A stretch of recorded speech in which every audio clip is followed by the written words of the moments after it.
Planning April projects already. Oh my goodness. Planning April projects. I'm not ready. Oh my god, am I not ready? Oh my god, I'm not ready.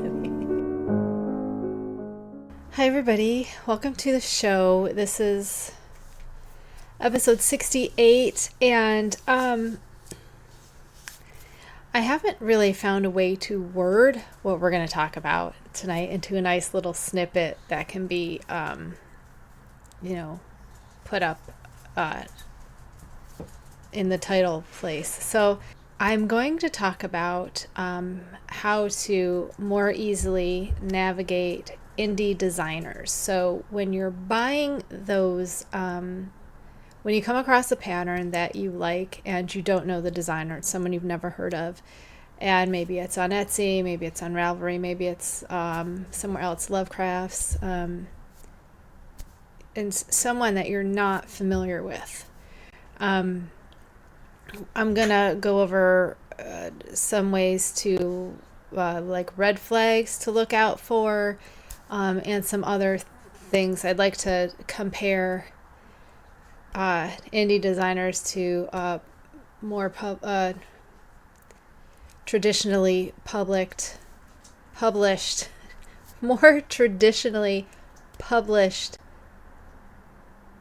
patterns and indie patterns. So we're going to kind of discuss some points, and then I'm going to help you make better choices if you want to gamble on buying from an indie designer. Okay, so first, oh my god, there are 2 cats and 2 dogs out here today, and they've already been ridiculous. So my new foster is running around here somewhere in a neon green diaper. So if you see neon green flash by, that's the new foster, and he's ridiculous. Let's get into, I've got a finished item. This is the Raglan Poncho that I finished. I have some whips and a new start. So I will go over this whole thing, which you can't see because it's black, of course, whatever. There's the foster. He's smaller than the kitten.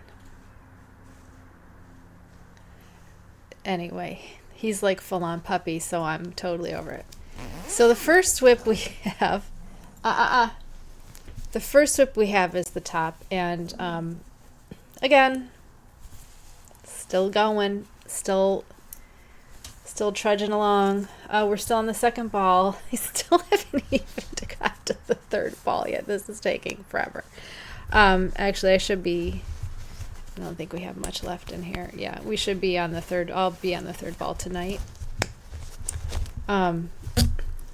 But these typically, if I want to work on something else that's easy at night, I do that, and these will be finished by the end of the month, so I'm never in a rush to get any of that done. What else? Oh, you haven't seen Dye Project yet. We started Dye Project, which is the Hawthorne Tonal Shawl.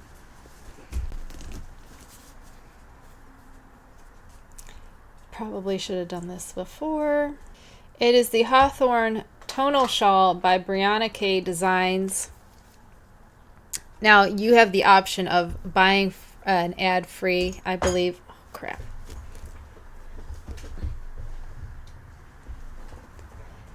Buying an ad-free copy of the design from Ravelry or Etsy, or going to her blog and following along for free. Either way. Let me make sure we have a not coming part here. Okay, so this is our dye project this month, and I am loving it. I am loving it. I mark the right side of my work, especially if it's something where I need the right side. I'm not sure if this, I marked the right side in case this has a border, which I'm not sure it does, but I wanted to know if, because I don't go row by row. I do a lot of counting, like, because you do this for so many, and then it's offset by these eyelet rows, and then you do this linen stitch. for like a number. So I just count them. So I don't like count row by row. Like I don't go, okay, I'm on row 23. Stop. But I have to know if I'm on the right side or the wrong side, so I know how many I'm doing. And then I've got the mid stitch marked, just because with crochet it's so different, because when you're working back and forth with crochet, the stitch you're working is either to the front or the back of that stitch. Like you'll see the post, and then that stitch is either to the back of it or to the front of it, depending on if you're on the right side of the stitch or the wrong side of the stitch. So if you're on the right side, that stitch that you're working into is actually behind it, but on the other side it would be in front of it. So I changed this part for the repeat, not the eyelet row, but the other row. I changed it to so it matches, because you really don't notice it except for in the point. And like I always tell you, the point is your focal point. The point of your sweater, of your shawl, is always the focal point. So when you come to here and you have to work into the stitch that is around the hole, it will go off center if you don't compensate for that, which I noticed, and then I started compensating for that. I don't think you're going to be, okay, you can kind of see right here. If it will show you. See, it's in the dark part, so you're not going to see.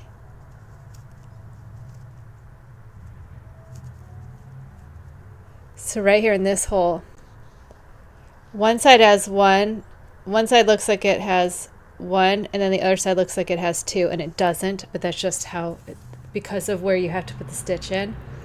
So I switched that up down here so it doesn't look that way, and the hole is much more pronounced.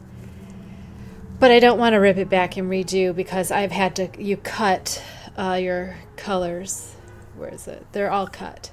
So once I cut my yarn like this, which makes me horribly anxious, I will not frog back unless it's a terrible issue.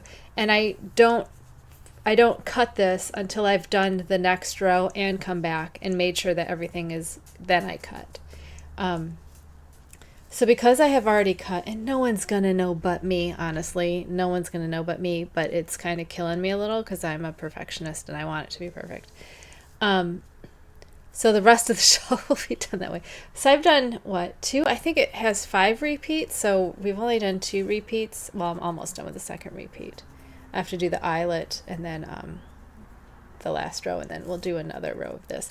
I just love how these colors are coming together. I just think they are just absolutely gorgeous.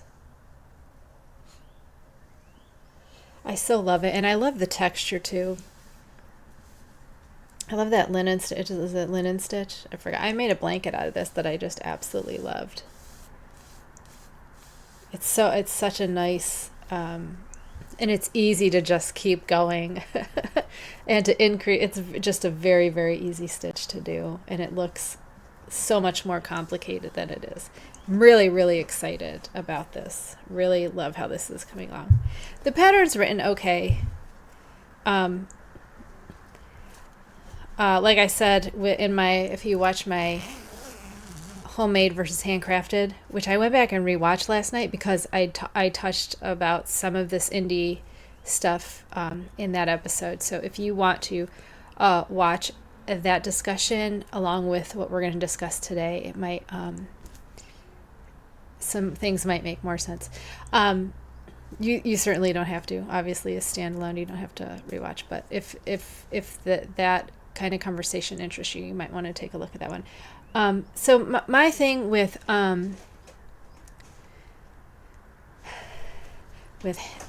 versus handcrafted, and I can actually show you what I mean here, is the edges of this shawl are not pretty.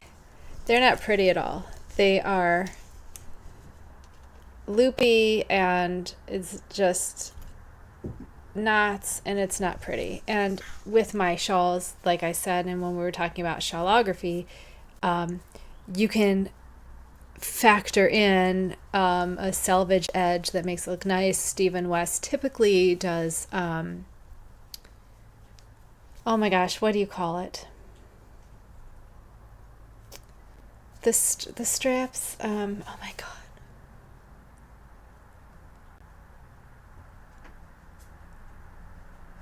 I-cord bind off and I-cord sides.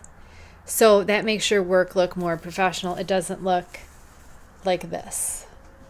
Like that just looks, this whole thing just looks unkept and not very pretty. So what you can do for that with crochet is when you are finished on your last row, you're going to come up here, right? And you make sure you're on the right side.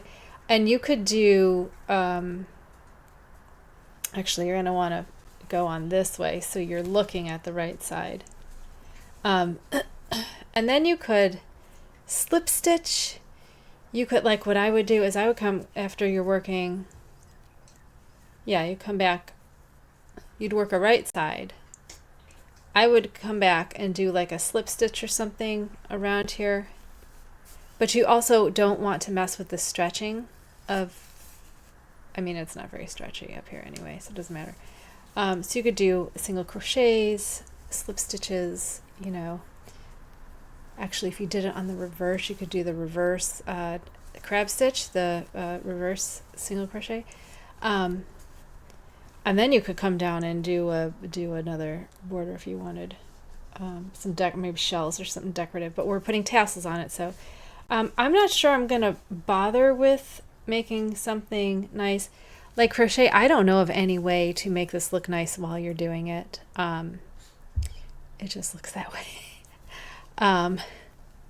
Because you need your chain to, you know, to do the next row and stuff like that. So I so far do not have a decorative way to do that, but on my other on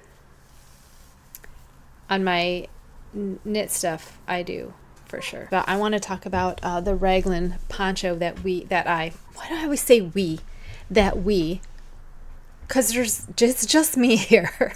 There's no one here but me doing all this stuff. So what we did is we took the modifications that I did on the Bonjour from Espis Tricot, that was a cowl, and I made it into a ponchette. I mean, it comes to your elbow, so whatever that length is going to be. And then I didn't like the increases around the front, so I decided to try them Raglan. And there's two things about this. First of all, the 28 rows for the neck are way too much. So I actually did 16. I'm planning 16 for the next one.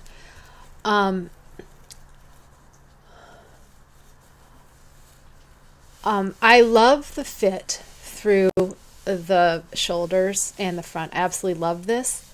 Remember we were saying it was bunching up, and I don't get that it lays flat very nicely. There is one problem that I did not foresee, and now I'm like, how did you not see that coming? So, and you're not going to be able to see this here, but when you come to the end of the Raglan, you've got two increases there, so you kind of have this point that is almost like a nipple, but not quite, and it's in the wrong place. So you kind of get a bulge.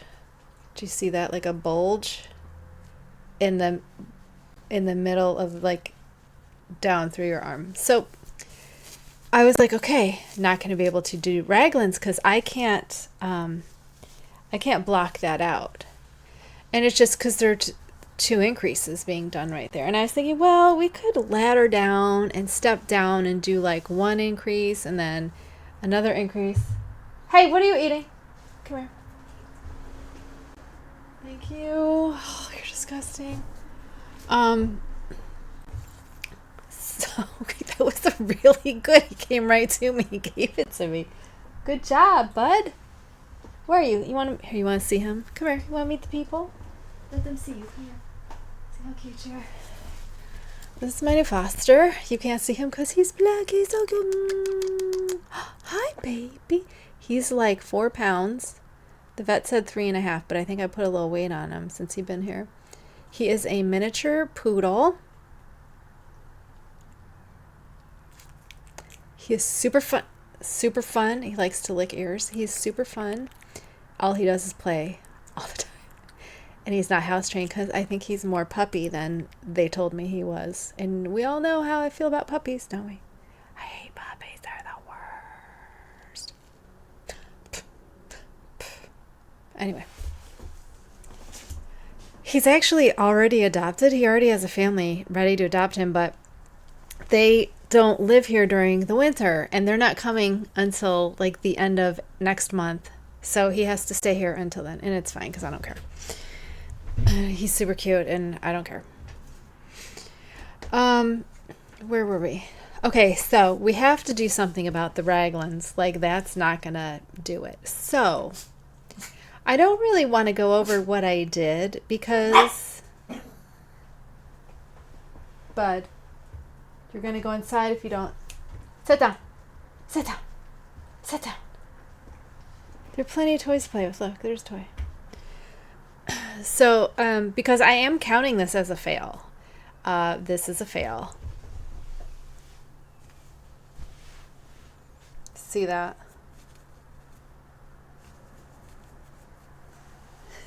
It's like these nipples on the side of your armpits. So, this is a fail.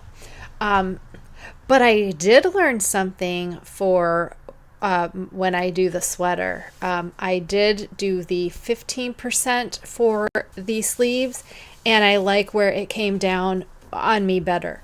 But I found something else that I want to do, and it's another Espès tricot pattern. However, the gauge is different, and this one is called Comfort Zone. And it's kind of more of what I'm going for, but they use more yarn and a different yarn and more yarn and bigger needles. And I wanted to make it out of this because I really, eventually I want this in mohair. That's the whole point, is I want this in mohair. And what they have, they use twisted rib. And they do a twisted rib, and then on the side, instead of doing the raglans here, they do it down the side. And they continue the ribbing down like the side of the arm. And then that goes into the ribbing around the whole thing, which you know me, I love things that match and that have that design element there. So also, if that one works with the ribbing down the side,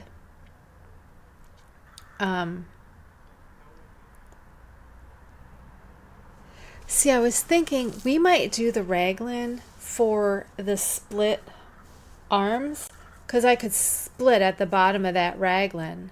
I could split like the whatchamacallits.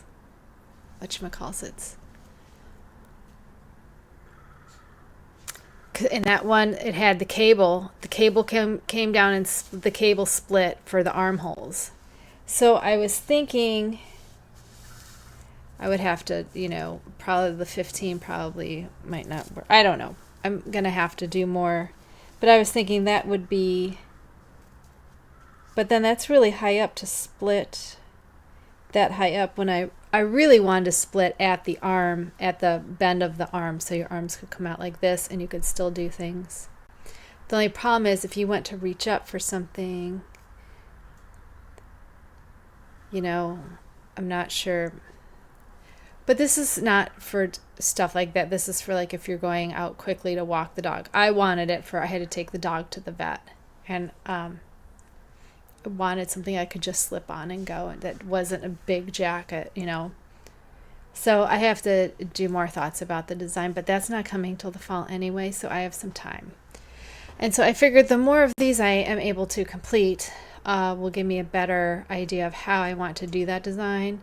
And if I want to just, I don't think I just want to slit in 3 parts. Like I think I want them to be actual holes for the arms, I think.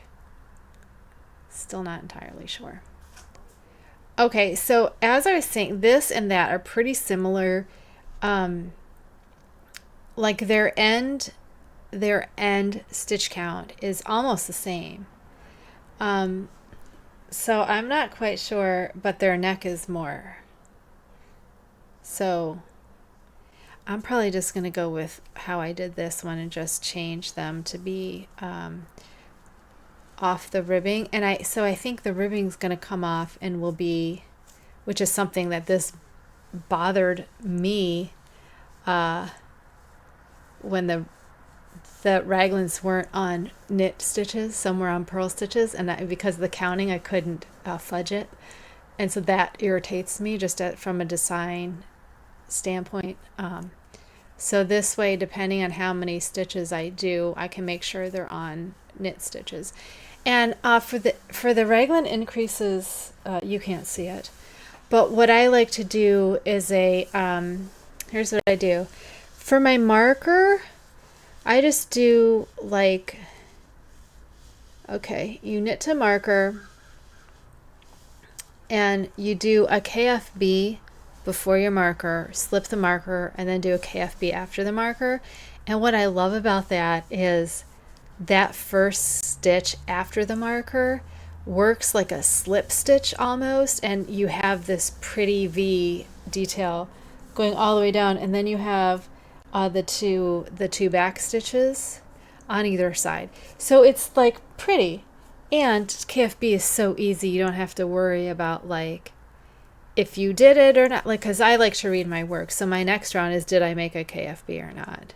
Or, because it's easier than like, did I do a make one or not? Like, I like the KFBs. I think they're the easiest, and I love the look of the increases when you do that. I don't think we have any other that's it for this month. Because we're not doing the half a Cardi. The half a Cardi we'll probably do next month. Oh, did I want to talk about that too? The half a Cardi, what I have decided to do is I'm going to dye some black DK. And I'm going to do that so that it fits better, because I understand a little bit more about the raglan and how I want that one to that way I won't have to worry about running out of yarn, which was my primary concern, was I wasn't going to have enough yardage. And that I had to go down a needle size, and I didn't really like doing that because it takes longer. So also because it's a little small, I'm thinking if I go up to the needle size it calls for, that'll change my gauge a little bit. And it might be bigger, just big enough maybe. So that's just my plan. I'm still trying to get the feel of raglan so I can do that bulky sweater. I want to do the bulky sweater first before I do, because I got some mohair sweaters that I want to do for the fall. But we're not even there. We're not even at summer yet, so let's not talk about that yet. So, okay, so what I want to talk about today, I actually took quite a few notes about this. That I probably should have read over before starting. So first I'm gonna just this actually started with a story. I'm just gonna read this because it's pretty good. So I saw a cute pattern on Etsy the other day, and I read the listing, and a lot of the information was missing. I wanted to know how much yardage was used and what the recommended yarn was, and I wanted to know the gauge. So I messaged the seller and I asked for this information. And their reply to me was that all of that info was in the pattern. And I started to wonder if this is how patterns are. Like, am I just old and I'm set in my ways with when you get a pattern, when you're looking, like anywhere you look, Lion Brand, what's the other big one? Not Baracco. What's the other one? I can't think of it. And I also wondered, like, what does this designer think she's giving away by giving me this particular information? And then that made me wonder how much she knew about what she was doing and how much was going to be missing from that pattern. Like, if you think these things are giving away secrets, that the yardage used, the gauge, and the yarn you used, so I can get something comparable or the exact same thing, because that's usually how you, right? When you go to, we're going to get into that later, but that's stuff that is traditionally given before you start a pattern, before you decide to buy a pattern. All of that information is given to you. So that way, you know, if you have to buy yarn, do I have to special buy stuff for this? Do I have yarn that can make this? You know, lots of, do I even want to do this? Can I afford to buy this much yardage? Very easy things. So I was like, why does she think this is a secret and she doesn't want to give it to me? So I decided not to purchase the pattern, even though it was cute. Probably wasn't my style anyway. I decided not to purchase it because, to me, her holding that hostage, because in my mind, she's holding that for ransom. She's like, you must pay me $8.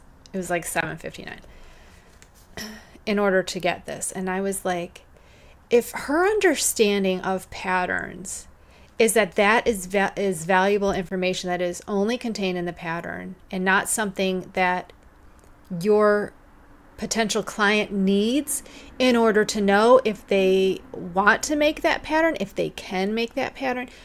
There's so much other things that were listed that were missing from the listing, but those didn't concern me because I am pretty, in all honesty, I don't need a pattern to make that thing. I could come up with it on my own.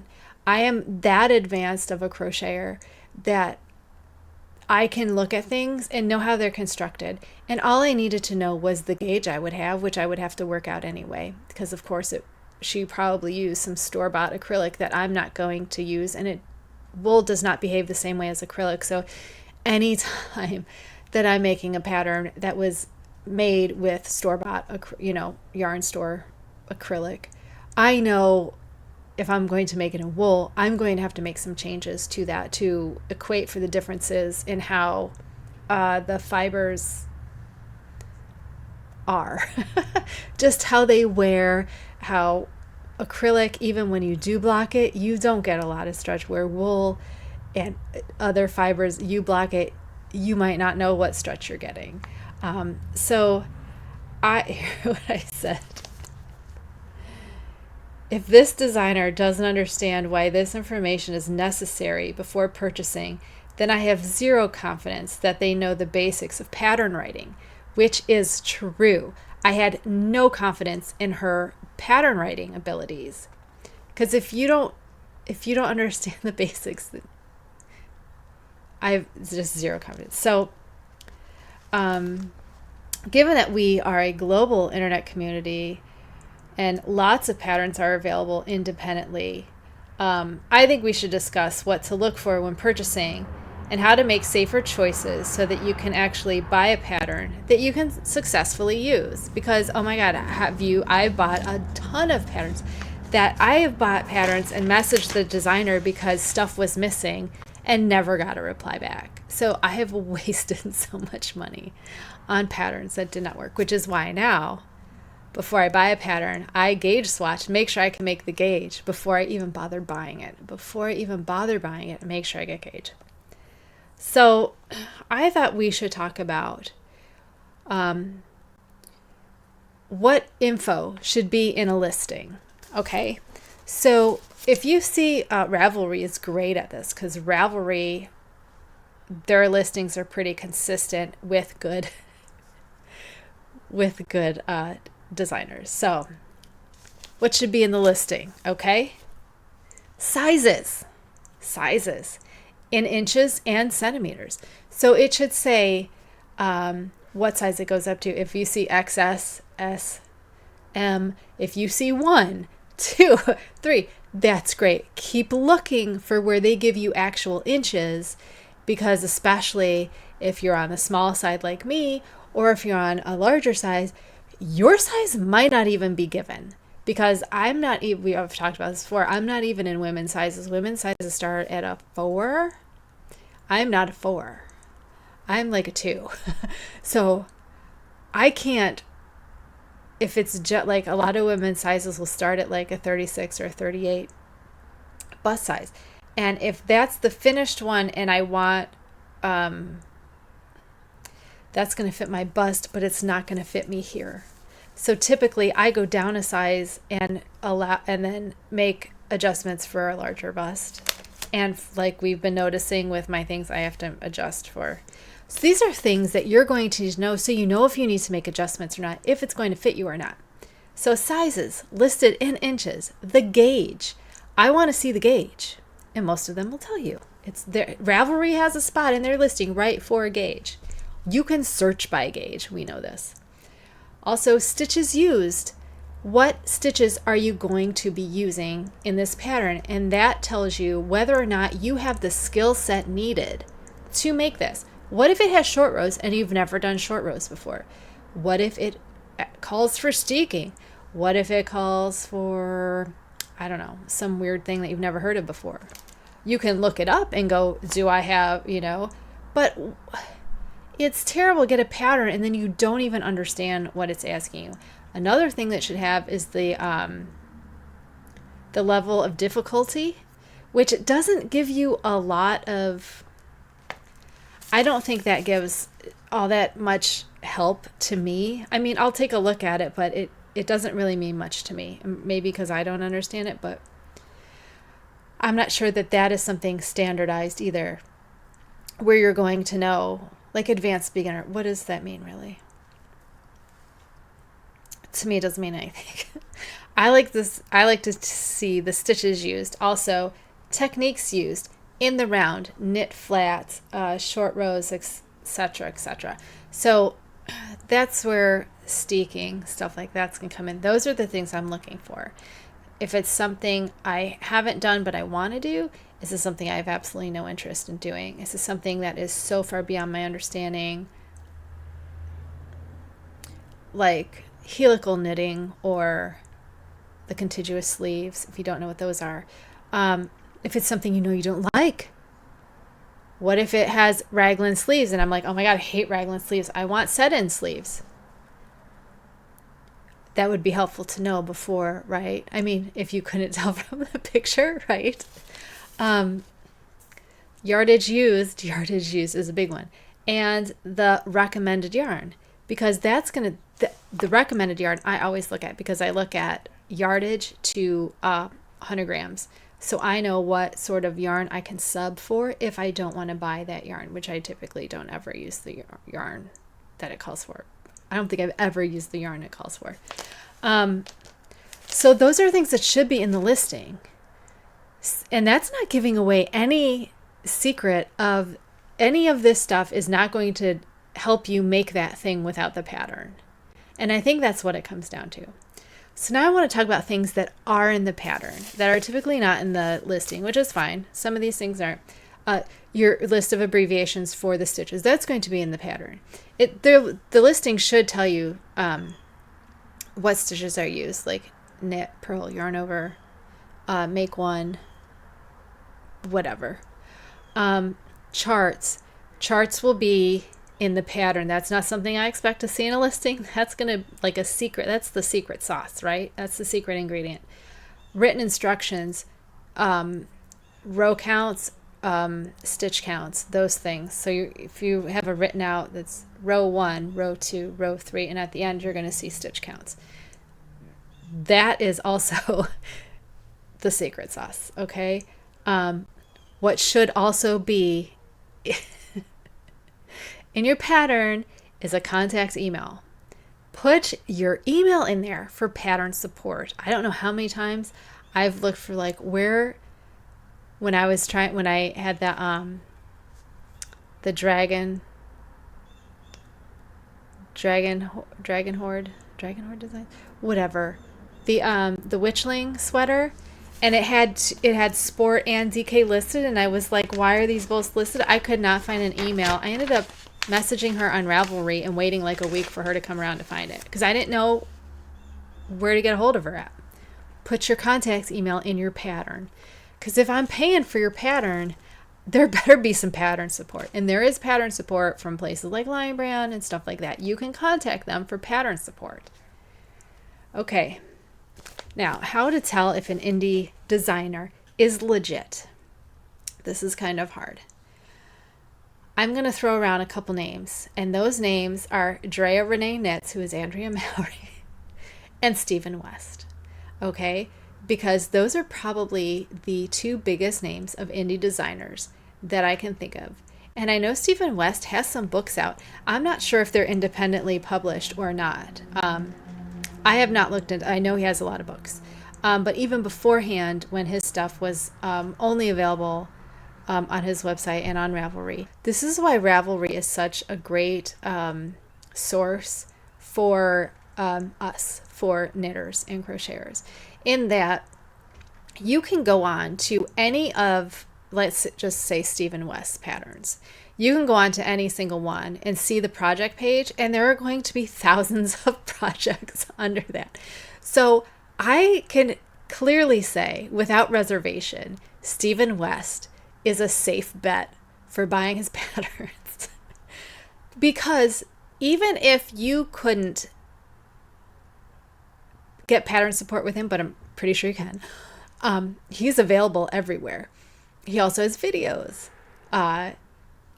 For a lot of his techniques, for a lot of his patterns, he has video support, which is fantastic.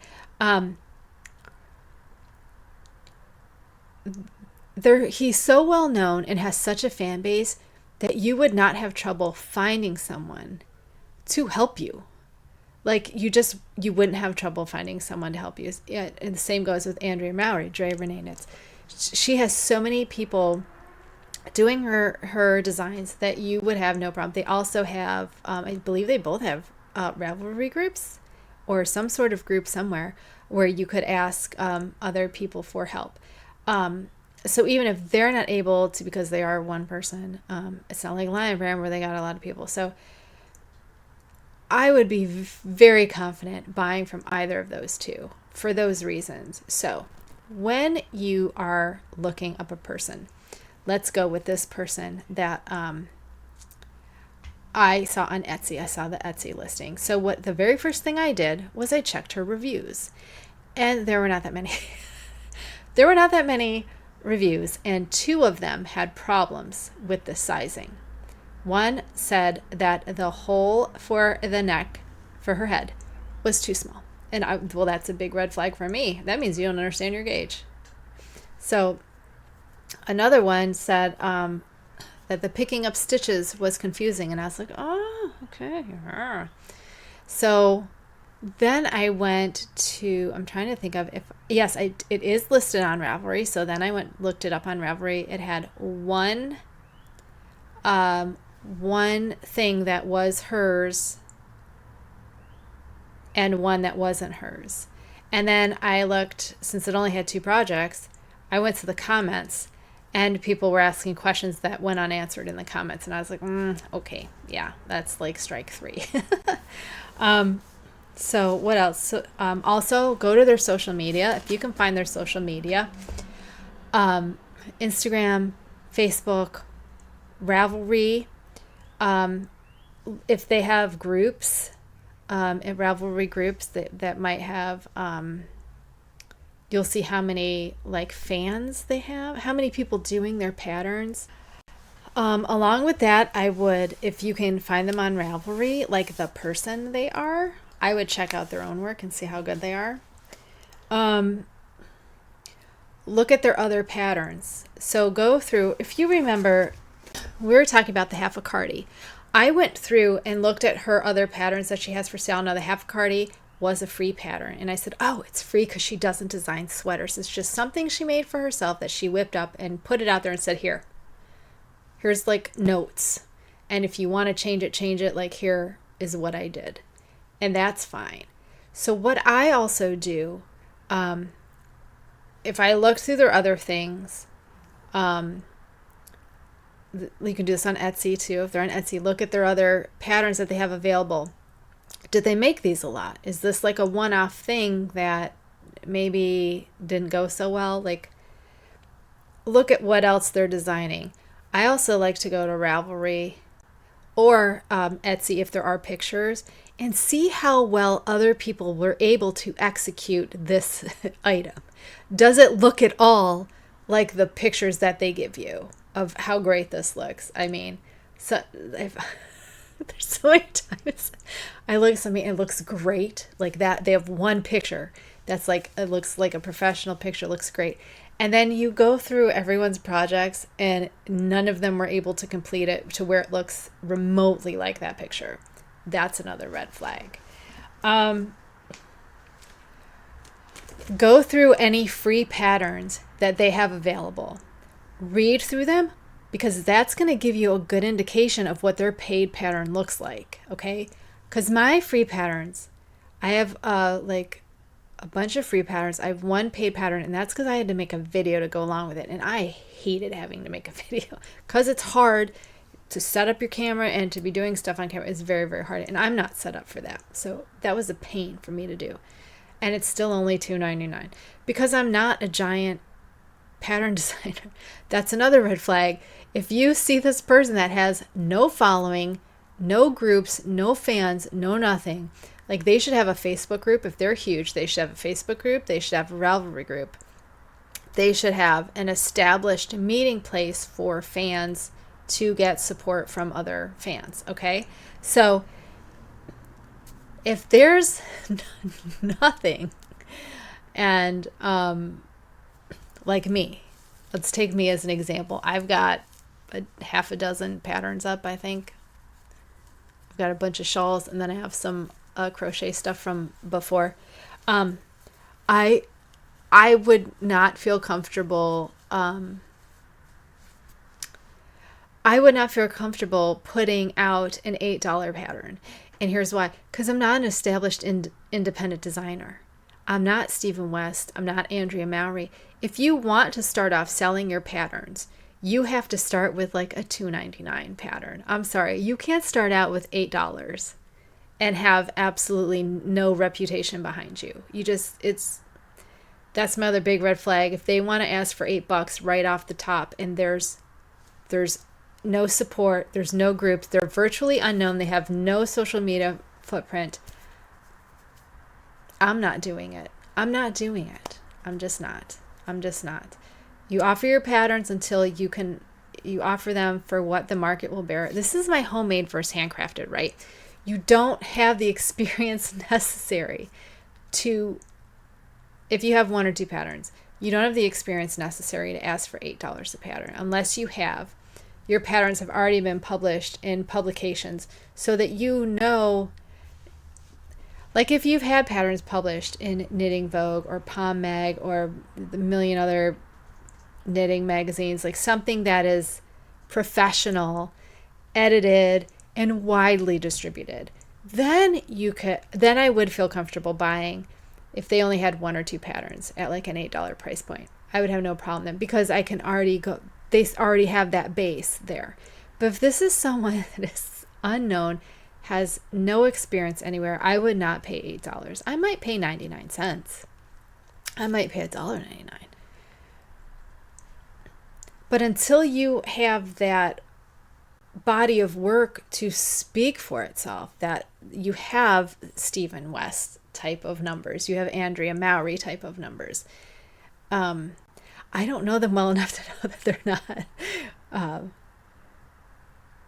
But I know pretty much all of Andrea Mowry's you can get on also like Tin Can Knits and stuff like that. They have large followings where you could get support in their groups. You don't need one-on-one from them. I'm trying to think if there's anything else. Yeah, the price point is a big one for me. If you have two patterns available and they're both $8 and you have there's no social media, there's no projects in Ravelry, there's nothing, I would not feel comfortable with that at all. Because once you buy it and they give you the pattern, that's it. That's all they have to do. That is literally it. Because there's nothing governing they've given you the pattern, and there's nothing to say that you can't make the pattern from that, which bothers me because I bought plenty that had complete missing sections, or incomplete instructions that just said, I'm trying to think of the other one. I bought an amigurumi that said it was a gorilla, and it had a 2-part face, and the head was made with worsted, and then they had a thinner one made for the other face, and I could not get it to, and I'm like, how is this supposed to, does this line up somehow? And they're like, just attach it to the face, and I'm like, how though? Like, it didn't fit the hole, and there's only 1 gauge given for the worsted weight, and then you had this made with a different weight yarn, and even when I made it with the worsted weight, I couldn't get it to fit on there, and that was a very expensive pattern. That was ridiculous. Again, no pattern support at all. She said, well, no one else has had any problems, and left it at that. Like, too bad. And I'm like, she didn't have any photos, close-up photos detailing anything. So that's why I say, look for other patterns. If they have any free patterns, you're going to get a feel of how they write. You're going to get a feel for what they leave out, and what they focus on. So, like, I write my free patterns the same as I write my paid patterns, that my paid patterns just have extra stuff in them, like videos. So, I also am not interested in becoming a designer in that way. So that's why I don't charge for my pattern, because that's not something I want to foster. I don't want to be known as a designer in this field. Do you know what I mean? I don't want that to be one of my things. I make things for me, and like the half a Cardi designer, I make things for me and I put it out there. So if you are knowledgeable enough and you can make that into your size, then go ahead.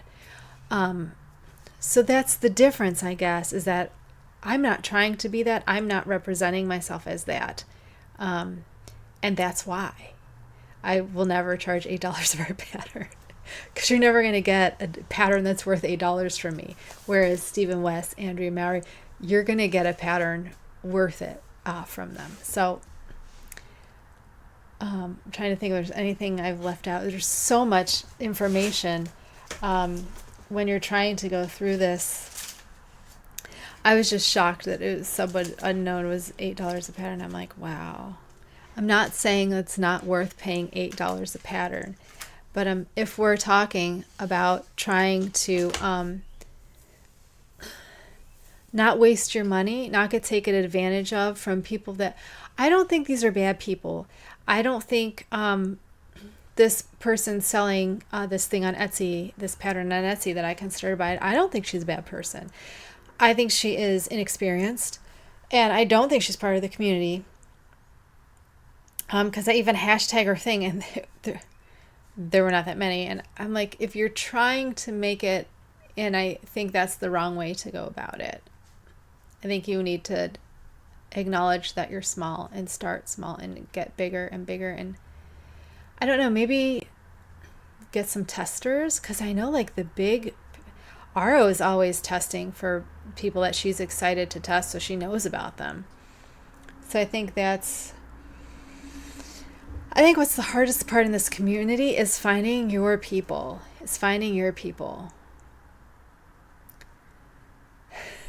That's really the hardest part. So, also for the patterns, the indie designers, I would look for someone else offering pretty much something similar. And if they're a bigger name, I would go with them instead. That's what I would do. Just because I've been burned so many times, as I'm sure you have too, right? You see something, you're like, oh, that's so nice. Never works out, right? So do you have tips? I would love to hear them if you have tips. If you have something that you look for before you decide to buy or not. Those are all my red flags. Those are my red flags and things that make me feel comfortable paying money for. Sometimes Yeah, sometimes I won't buy a pattern just because it's too much. Like if it's over $8, I'm typically not really going to. I was going to do a shirt that everyone's doing now because it's spring and it's a really cute shirt, but I'm like, I don't know that I want to pay more than $8. I mean, it'd be worth it maybe if I was going to make a couple. I still might, but I don't think I'd wear it, to be honest. I tend to only wear like knits besides these little tank tops I make. I tend to only wear this stuff like this when it's cold out, so I don't really see the point of making garments for the hot weather that aren't this, because I'm not hot in those. So, and then if I have to go anywhere, I just cover up with a shawl, so I'm not that I go anywhere, so it doesn't matter. But anyway, I'm getting off topic. Next week is planning April projects already. Oh my goodness. Planning April projects. I'm not ready. Oh my God. Am I not ready? Oh my God. I'm not ready. Already? Are we seriously already? Like, we're already done with March. It's like St. Patrick's Day tomorrow. Yeah. Oh, yeah. So March finished. Oh, yeah, because Dye Day's on the 2nd of April. Well, that's nice because we'll be able to start the Have a Cardi like immediately. I don't know what to call the Raglan Poncho. That's not Raglan anymore. Should we call it ribbed? Ribbed poncho? Because it's going to be ribbed on the sides. I realize I don't have to rib the sides, but I'm wondering if ribbing the sides, because it's going to go down like a racing stripe, but I'm wondering if that might keep it on the arm a little bit better. So we'll try it. We'll see. And if that works, then I'll redo this one immediately. I might do this in the twisted rib, though. I'm not entirely 100% sure yet. But I'm still getting a bit of a thing here as I'm wearing it. Do you see this? My leg's in the way. See this here?